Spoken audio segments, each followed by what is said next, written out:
அப்போஸ்தலர் நடவடிக்கைகள் 1ஆம் அதிகாரம் 14வது வசனம் வாசி. அங்கே இவர்கள் எல்லாரும் ஸ்திரீகளோடும் இயேசுவின் தாயாகிய மரியாளோடும் அவருடைய சகோதரரோடும் கூட ஒருமனப்பட்டு ஜெபத்திலும் வேண்டுதலிலும் தரித்திருந்தார்கள். ஒருமனப்பட்டு. இப்ப வாசிங்க 2:1. பெந்தெகொஸ்தே என்னும் நாள் வந்தபோது அவர்கள் எல்லாரும் ஒருமனப்பட்டு ஓரிடத்திலே வந்திருந்தார்கள். அடுத்து 2:41 வாசிங்க. அவனுடைய வார்த்தையை சந்தோஷமாய் ஏற்றுக்கொண்டவர்கள் ஞானஸ்நானம் பெற்றார்கள்.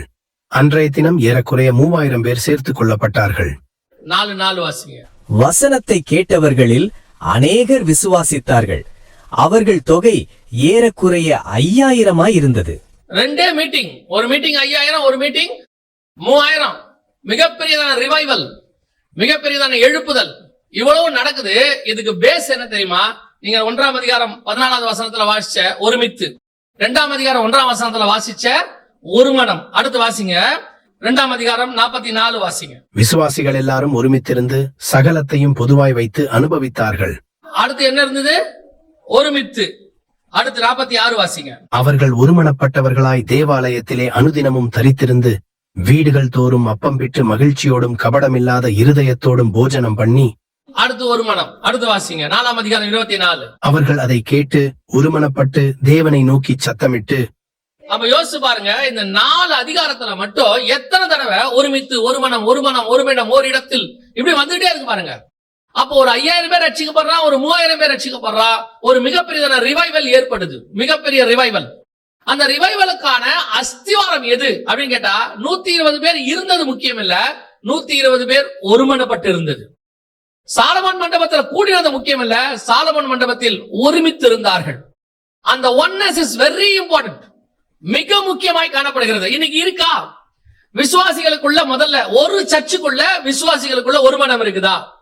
ஒரே சர்ச்சுக்குள்ள அந்த தாட் ஒன்னஸ். ஒன்னஸ்னா என்ன தெரியுமா? நல்லா புரிஞ்சுக்கொள்ளுங்க. ஒரு மனம்னா என்ன நான் உங்களுக்கு சொல்றேன். இப்ப இந்த ராணுவத்துல கேள்விப்பட்டிருப்பீங்க இல்லையா? ராணுவத்துல சண்டை போடுறாங்கல்ல, கேள்விப்பட்டிருப்பீங்க. எத்தனை படை இருக்கு உங்களுக்கு தெரிஞ்சு? ராணுவத்துல பொதுவா எத்தனை படை இருக்கு? முப்படை இருக்கு இல்லையா? முப்படை இருக்கு. என்னென்ன படை இருக்கு? காலாட்படை, கப்பல் படை, விமானப்படை. இப்ப யோசிச்சு பாருங்க, இவன் லேண்ட்ல ஓடுறான், அவன் தண்ணியில ஓடுறான், அவன் ஆகாயத்துல பறக்கிறான். அவன் ஸ்பீடு வேற, இவன் ஸ்பீடு வேற, இவன் ஸ்பீடு வேற. புரியுதா உங்களுக்கு? அடுத்து அவன் பூமியை பாக்குற நிலைமை வேற. இவன் தண்ணில இருந்து பூமியை பாக்குறான், இவன் பூமியில இருந்து பூமியை பாக்குறான். இவங்கிட்ட இருக்கிற ஆயுதங்கள், அவங்கிட்ட இருக்கிற ஆயுதங்கள், அவங்கிட்ட இருக்கிற ஆயுதங்கள் வித்தியாசமானது. ஆனால் இவங்க அத்தனை பேரும் வெவ்வேறு நிலை, வெவ்வேறு இது. மேல கிளைமேட் வேற, தண்ணியில கிளைமேட் வேற, லேண்ட்ல கிளைமேட் வேற. இத்தனை இடத்துல இருந்து எத்தனை பேர் யோசிச்சு பாருங்க. அங்க மேல இருந்து கிட்டத்தட்ட 100கணக்கான விமானம் பறக்குது. ஒவ்வொன்றிலும் 2 பேர்னா கூட ஒரு 50ல இருந்து 100 பேர் இருக்கான். இங்க கப்பல்ல இத்தனை பேர் இருக்கான், இங்க விமான தரைப்படையில 1000கணக்கில் இருக்கான். இவ்வளவு பேரும் சேர்ந்து வெவ்வேறு விதம், வேற இடம், வேற கிளைமேட், வேற ஆயுதங்கள் அத்தனையும் இருக்கு. ஆனா இலக்கு ஒன்னாக இருக்கிறது. அத்தனை பேருக்கு என்ன இருக்குது? அந்த எதிரி நாட்டை நாம பிடிக்கணும், அவ்வளவுதான். இந்த ஒரு இலக்குல இருந்து சண்டை போடுறாங்கல்ல, அதுவும் இன்னும் பெரிய விஷயம் என்ன தெரியுமா? கப்பல்காரன் அப்படியே கரையில நின்றுகிட்டே இருப்பான், மேல இருந்து இவன் குண்டு போடுவான், இவன் கிளியர் பண்ண தரப்பட என்ன செய்யும்?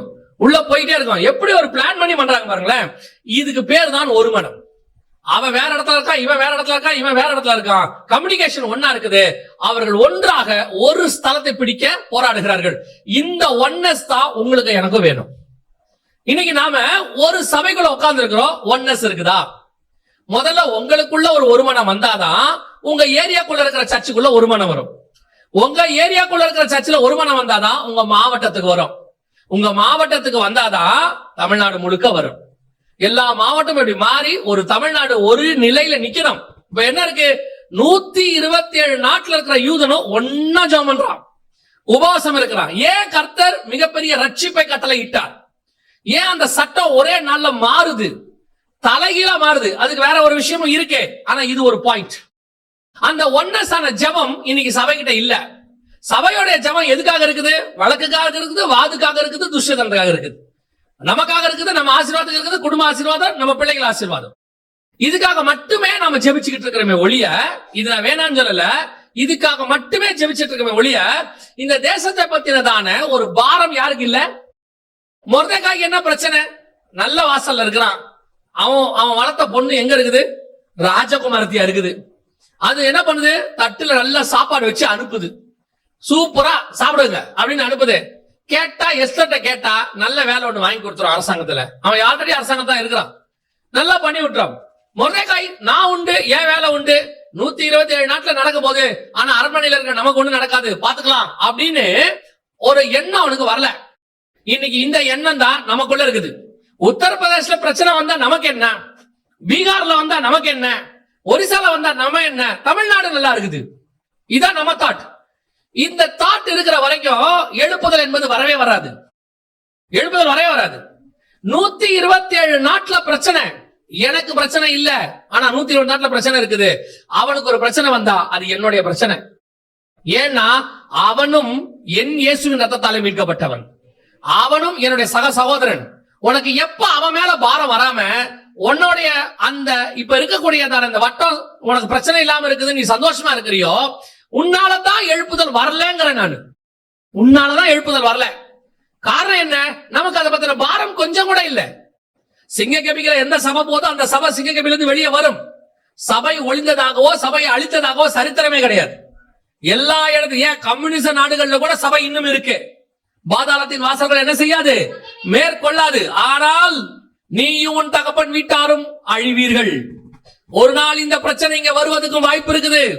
இப்பவே நீ ஜெபிச்சிட்டா நல்லது, இப்பவே நீ உபவாசம் இருந்துட்டா நல்லது. இன்னைக்கு இங்க அந்த பாரம் இல்ல. சபை என்ன நினைச்சிட்டு இருக்குது? நம்ம சேஃப், இங்கெல்லாம் ஒண்ணு வராதுங்க. நல்லா புரிஞ்சுக்கோங்க. இந்த சேஃபா இருக்கிறோம் நினைச்சிட்டு இருக்கோம்ல, இதுதான் உன்னுடைய பிரச்சனையே. இதுதான் என்னது உன் பிரச்சனையே. உன்னை தெரியாமலேயே உன் அரண்மனைக்குள்ள ஆமான் இருக்கிறான். யார் இருக்கிறான் உள்ள? யார் இருக்கிறது? உனக்கு தெரியாமையே உன் அரண்மனைக்குள்ள ஆமான் இருக்கிறான், உள்ள நுழைஞ்சிட்டான். உன் பிரச்சனை உள்ளேயும் இருக்கு. ஆனா நீ நினைச்சிட்டு இருக்கிற நான் ராஜகுமாரத்தி, நாங்க இங்க பிரச்சனை இல்லாம இருக்கிறோம், நாங்க இங்க உபத்திரம் இல்லாம இருக்கிறோம் அப்படின்னு சொல்லி ஒரு நாள் உனக்கும் வரும். அதுக்கு வராம இருக்கணும் நீ நினைச்சினா இப்பவே ரட்டுடுத்தி சாம்பல்ல உட்கார வேண்டிய இடத்துக்கு நீ வந்துட்ட. இப்பவே நீ ஜெபிக்க வேண்டிய இடத்துக்கு வந்தாச்சு. அடுத்து எஸ்தர் சொன்னது என்ன தெரியுமா? 2வது அந்த வசனம் என்ன சொல்லுது பாருங்க. 16வது வசனம் வாசிங்க. நீர் போய் சூசானில் இருக்கிற யூதரை எல்லாம் கூடி வர செய்து 3 நாள் அல்லும் பகலும் புசியாமலும் குடியாமலும் இருந்து எனக்காக உபவாசம் பண்ணுங்கள், நானும் என் தாதிமாரும் உபவாசம் பண்ணுவோம். யார் இந்த தாதிமாரு? 2ஆம் அதிகாரம் 9வது வசனம் வாசி. அந்த பெண் அவன் பார்வைக்கு நன்றாயிருந்ததினால் அவளுக்கு அவன் கண்களிலே தயை கிடைத்தது.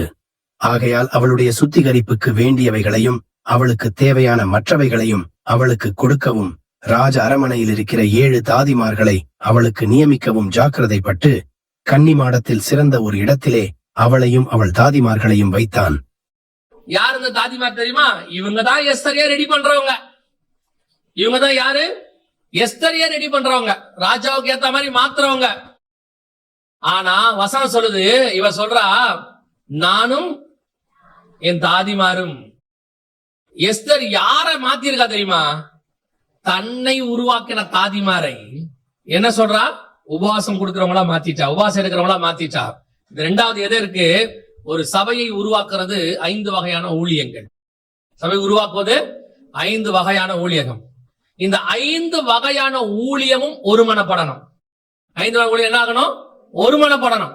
ஒருமனப்பட்டு அத்தனை பேரும் விசுவாசிகளோடு கூட சேர்ந்து என்ன செய்யணும்? ஜெபிக்கணும். விசுவாசியோடு சேர்ந்து ஜெபிக்கணும். இந்த 5 வகையான ஊழியர்களும் ஒன்னா சேருவாங்களா? முதல்ல ஒரு வகையான ஊழியக்காரர் ஒன்னா சேருவாங்களா? எல்லா எவாஞ்சலிஸ்டும் ஒன்னா ஒரு மனத்துல வர முடியுமா? எல்லா பாஸ்டரும் ஒரு மனமா வர முடியுமா? எல்லா அப்போஸ்தலரும் ஒன்னா வர முடியுமா? எல்லா தீர்க்கதரிசியும் எல்லா எவாஞ்சலிஸ்டும் ஒன்னா வர முடியுமா? இவங்க எல்லாம் ஒன்னா வந்து இப்ப 5 பேர் என்ன செய்யணுமா? ஒன்னா வரணும். இந்த 5 வகையான ஊழியமும் அதுல உள்ள எல்லா ஊழியர்களும் ஒருமனப்பட்டு வந்தா கர்த்தர் கண்டிப்பா தேசத்துக்கு சேமத்தை கட்டளையிடுவார். அல்லேலூயா. இப்போ மேல இருந்து குண்டு போடுறான் விமானப்படையில, அவன் போட்டு முடிகிற வரைக்கும் யார் அமைதியா இருக்கணும்?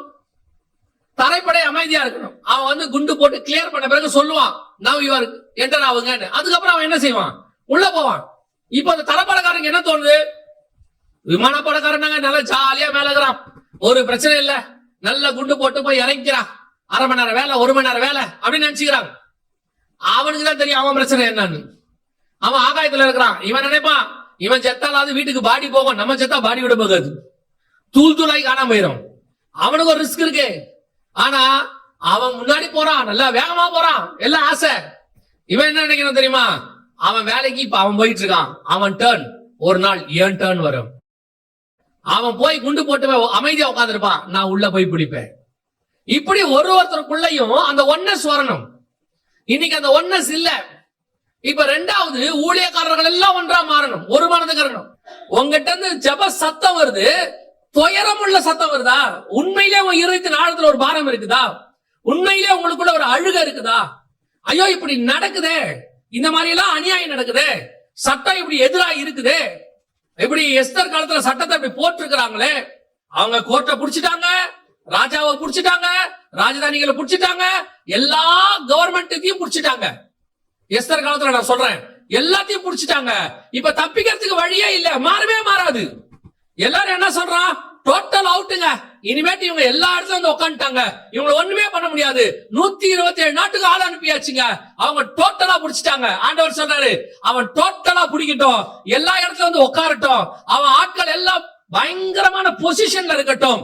ஆனால் நீ மட்டும் உண்மையா ஜெபம் பண்ணினா ஒரு நாள் ராத்திரியில அதை நான் மாத்துவதற்கு வல்லமை உள்ள தேவனா இருக்கிறேன். காட் அப்படிதான் இருக்கிறாரு. யோசிச்சு பாருங்க, ஒரு ராஜாவுடைய காலத்துல, எலிசாவுடைய காலத்துல ஒரு சீரியர் பாளையம் இறங்கிட்டாங்க. தேசம் முழுக்க பொருளாதார வீழ்ச்சி மொத்தம் நடக்குது. அன்னைக்கு எலிசா சொல்றாரு, நாளைக்கு இந்நேரம் பொருளாதாரம் மாறிடுங்கிறாரு, எல்லாம் சேஞ்ச் ஆயிருங்கிறாரு. ஒரு நாள் நைட்ல எப்படிங்க மாறும்? மாறும். நீ ஜெபம் பண்ணு, சொன்னது தேவ மனுஷன் கர்த்தர் சொல்லி இருக்கிறாரு, மாறும். ஒரே நாள் ராத்திரியில பொருளாதாரத்தை மாத்துவதற்கு கர்த்தர் வல்லமையுள்ள தேவனாய் இருந்தார். ஒரு நாள் ராத்திரியில பொருளாதாரத்தை கர்த்தர் மாத்துவார். மாத்த வர மாட்டாரா? ஒரு நாள் ராத்திரியில இஸ்ரவேலுங்கிற ஜனத்தை கர்த்தர் விடுதலை ஆக்குவார். ஆக்குவர மாட்டாரா? தேவன் நினைத்தால் ஒரு நாள் ராத்திரியில எப்பேற்பட்ட காரியங்களும் செய்ய வல்லமை உள்ளவராய் இருக்கிறார். கர்த்தர் எதிர்பார்க்கிறது என்ன தெரியுமா? உங்ககிட்ட எங்கிட்டையும் உண்மை தன்மை. இன்னைக்கு அந்த ஜெபம் இல்ல, இதயத்தை ஊத்தி ஜெபிக்கிற ஜெபம் இல்ல. கர்த்தர் எக்ஸ்பெக்ட் பண்றது ஊழியக்காரங்கிட்ட. ரெண்டாவது, கடைசியாய் நான் சொல்லி முடிக்க விரும்புகிறேன். கடைசியாய் 4ஆம் அதிகாரம் 16வது வசன வாசி. நீர் போய் சூசானில் இருக்கிற யூதரை எல்லாம் கூடி வர செய்து 3 நாள் அல்லும் பகலும் புசியாமலும் குடியாமலும் இருந்து எனக்காக உபவாசம் பண்ணுங்கள், நானும் என் தாதிமாரும் உபவாசம் பண்ணுவோம். இவ்விதமாக சட்டத்தை மீறி ராஜாவினிடத்தில் பிரவேசிப்பேன், நான் செத்தாலும் சாகிறேன் என்று சொல்லச் சொன்னாள். எஸ்தர் பண்ற அடுத்த வேலை தான் ரொம்ப இம்பார்ட்டன்ட். இதோட அர்த்தம் என்ன தெரியுமா? சட்டத்தை மீறினா நீங்க உடனே என்ன நினைக்காதீங்க, ஓ நம்ம சட்டத்தை மீறலாமா, அதல்ல. இது அங்க சொல்றது அந்த சட்டத்தை மீறி இல்ல. இது என்ன சட்டத்தை மீறி அப்படின்னு கேட்டீங்கன்னா, கவனிங்க. இப்ப ராஜாவை யாரும் அனுமதி இல்லாம என்ன செய்யக்கூடாது? பார்க்க போக கூடாது. அவங்க என்ன சொல்றாங்க? சொல்லாம கொள்ளாம போனா, கூப்பிடாம போய் அங்க நின்னா, புருஷனோ ஸ்திரீயோ ஆணோ பெண்ணோ போய் நின்னா கொல்லப்படுவதற்கு என்ன இருக்குது? வாய்ப்பு இருக்குது. ராஜா செங்கோல் நீட்டா ஓகே, இல்லன்னா க்ளோஸ் பண்ணிடுவான். ஒரே ஒரு அம்பு எழுதிருவான். ராஜா அவங்களை கொல்ல வந்தாங்கன்ட்டு ஒரு அம்பு எழுதிருவான். சோ ராஜா கோர்ட்ல நீட்டா தான் உண்டு, இல்ல ஆல் க்ளோஸ். இதத்தான் எஸ்தர் சொல்றாங்க, சட்டத்தை மீறி. அவட அர்த்தம் என்னன்னா, சட்டத்தை மீறினா என்ன அர்த்தம்னா, நான் சட்டத்தை மீறி ஒரு விஷயத்தை செய்ய போறேன் அப்படி இல்ல. ஆண்டவர் சொல்றாரு, எல்லா துறைத்தனங்களுக்கும் என்ன செய்யுங்க? கீழ்ப்படிந்திருங்க. ஆனால் இங்க என்ன சொல்லப்படுது? சட்டத்தை மீறிங்கிற வார்த்தைக்கு என்ன அர்த்தம்னா, என் உயிர் போனாலும் பரவாயில்லை, அவ்வளவு அதான் சொல்ல வராங்க. ராஜா கூப்பிட்டு போனேன்னா நான் உயிரோட இருப்பேன், இல்லைன்னா நான் செத்து போயிருவேன். ஏன்னா அது அப்படி போய் சாகிறதுக்குன்னா நான் போறேன்னா அது சட்டத்தை மீறதுக்கு ஆகும். அவள் அர்த்தம் என்ன? செத்தாலும் சாகிறேன். இப்ப அடுத்து யார் வேணும் தெரியுமா எழுப்புதலுக்கு? முதலாவது ஒன்னசோட ஜெபிக்கிற விசுவாசி வேணும். ரெண்டாவது ஒன்னசோட ஜெபிக்கிற ஊழியக்காரங்க வேணும். கடைசியா யார் வேணும் தெரியுமா? கர்த்தருக்காக ஜீவனை கொடுக்கிற ரத்த சாட்சிகள் வேணும். கடைசி காலத்துல இது வேணும். யோசிச்சு பாருங்க, அன்னைக்கு உள்ளவங்க கிறிஸ்துவுக்காக கட்டப்பட மாத்திரமல்ல, என்ன சொன்னா பவுல்? எருசலேமிலே கட்டப்பட மாத்திரமல்ல, மரிக்கவும் தயாராக இருக்கிறேன். இப்போ இவங்க பவுல் கிட்ட என்ன சொல்லுவாங்க தெரியுமா? அப்படி பேசக்கூடாது பவுல், மோட்டிவேஷனோட பேசணும் பவுல். நீங்க பேசுறது எப்படி இருக்கணும் பவுல்? பாசிட்டிவா இருக்கணும் பவுல். நெகட்டிவா பேசுறீங்க பவுல், செத்தார சாகரேன்னு அப்படி சொல்லாதீங்க. எப்படி சொல்லுங்க? நான் போய் எருசலேமை ஆளுகை செய்வேன், எருசலேமுக்கு நடுவுல ஒரு பெரிய வீடு வாங்குவேன், எருசலேமிலேயே பெரிய சர்ச்சு கட்டுவேன், எருசலேமில் 20,000 விசுவாசிகளை கொண்டு வருவேன். பாசிட்டிவா பேசுங்க பவுல். அவன் சொல்றான் செத்தாலும் ஜாகிறேன்னு. இன்னைக்கு ஆண்டவருக்காக கொடுக்கவோ மறிக்கவோ ஜனங்கள் தயாராக இல்லை. கவனிச்சு கொள்ளுங்க. யாரை கர்த்தர் பயன்படுத்த விரும்புகிறார் தெரியுமா? கர்த்தருக்காக வாழ மட்டுமல்ல, கர்த்தருக்காக சாகவும் தயாரா இருக்கிறவனை தான் கர்த்தர் எடுத்து பயன்படுத்த முடியும்.